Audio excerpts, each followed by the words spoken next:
একটাই উদ্দেশ্য, সামনে 2026, 21-এ পারেনি, 200 টার্গেট বেঁধে দিয়েছিল, বলেছিল ইস্তিবার 200 পার, 77-তে আটকে গেছিল।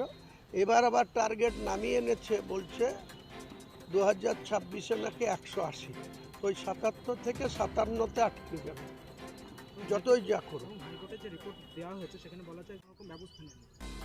আরে বিধায়ক হলেই তো হবে না, সব লোক তো আর শারীরিক দিক থেকে বলেন, মানসিক দিক থেকে বলেন, তার যে মনোবল বলেন, সেটা তো আম জনতার কাছে সবাই তো মুভমেন্ট করতে পারে না। সবাই তো অত রিস্ক নিয়ে কোনো জায়গায় ল অ্যান্ড অর্ডার প্রবলেম হলে, কেউ কাউকে তেড়ে আসলে, কেউ কাউকে অস্ত্র শস্ত্র নিয়ে আক্রমণ করলে তার সামনে থেকে আমি যেটা পারবো আমার ছেলেও পারবে না, আমার মিসেস পারবে না, আমার দাদা পারবে না, আমি যেটা পারি।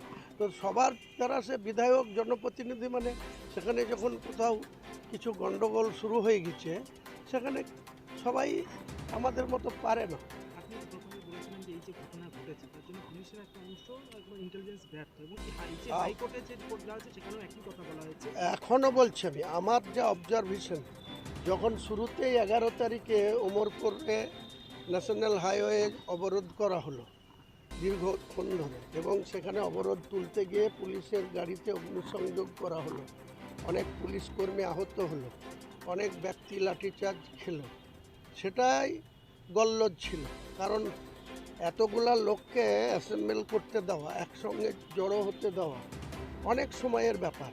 যদি লোকাল থানাগুলা ইনিশিয়েটিভ নিয়ে নিজের নিজের থানা থেকে যে লোক মুভমেন্ট করে কোথাও যাচ্ছে সেটাকে যদি আটকাতো, অবস্ট্রাকশন করতো, তাহলে এত বড় ঘটনা ঘটতো না। ওটার পরে 2 দিন পরে, 3 দিনের দিন আবার এই হরগোবিন্দ দাস এবং চন্দন দাসকে সেখানে লুটতারাজ হলো, তাদের বাড়ি থেকে বের করে নৃশংসভাবে খুন করা হলো। যারা খুন করেছে বা যারা মদত দিয়েছে, পুলিশ তো তাদের বিরুদ্ধে যথেষ্টই অ্যাকশনে আছে, বা 11 জনকে ওই বাবা ছেলের মার্ডার কেসে কাস্টোডিয়ানে নিয়েছে। আবার যে সব ঘটনা ঘটেছে তার জন্য 165টা স্পেসিফিক কেস হয়েছে, সেই কেসে 300 জন অ্যারেস্ট আছে, জেল কাস্টোডিতে আছে। এর থেকে আর বিজেপি কী চায়? মণিপুরে যাক না, গিয়ে ফলাক না, দেখি কত বড় প্রশাসক হয়েছে।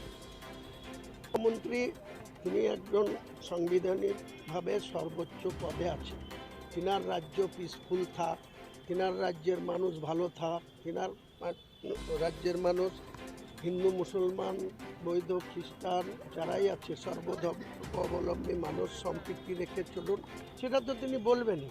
কিন্তু গ্রাসরুটের যারা মুসলিম, যারা লেখাপড়া কম জানে, বা যারা ওয়াকফ বোর্ডের নিয়মে কী ছিল আর কি অ্যামেন্ডমেন্টে কি হয়েছে এই ব্যাপারে বিশদে যারা জানে না, তারা তো এখনও লেগেই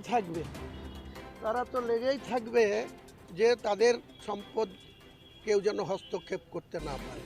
তাদের যে কমিটির কথা অ্যামেন্ডমেন্টে নতুন আইনে বলা হয়েছে, সেই অ্যামেন্ডমেন্টে তো অমুসলিমদের সেখানে মেজরিটি হিসাবে বিভিন্ন আধিকারিক, বিভিন্ন প্রতিনিধি পাঠাবার কথা বলা হয়েছে।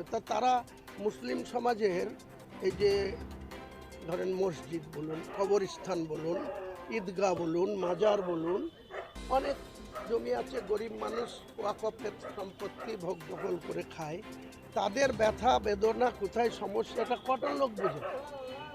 আমরা যারা একটু সমাজের লেভেলে পৌঁছে গেছি তারাও এসব নিয়ে কোনো সেইভাবে গুরুত্ব দিই না।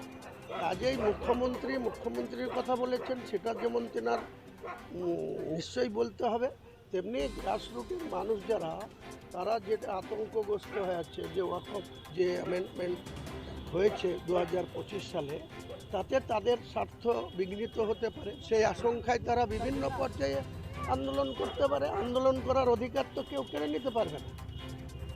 মুখ্যমন্ত্রী বলেছেন বললেই সবাই চুপচাপ হয়ে নাকে তেল দিয়ে ঘুমাবে, এরকম তো ব্যাপার না। উনি বলেছেন যে আন্দোলন করতে বাধা নেই, কিন্তু আন্দোলনের নামে উচ্ছৃঙ্খলতা করা, বিশৃঙ্খলতা করা, লুটতরাজ করা, খুন করা, এটা তো কোনো মতেই মান্যতা দেওয়া যায় না। সেটাও তো আপনাদেরকে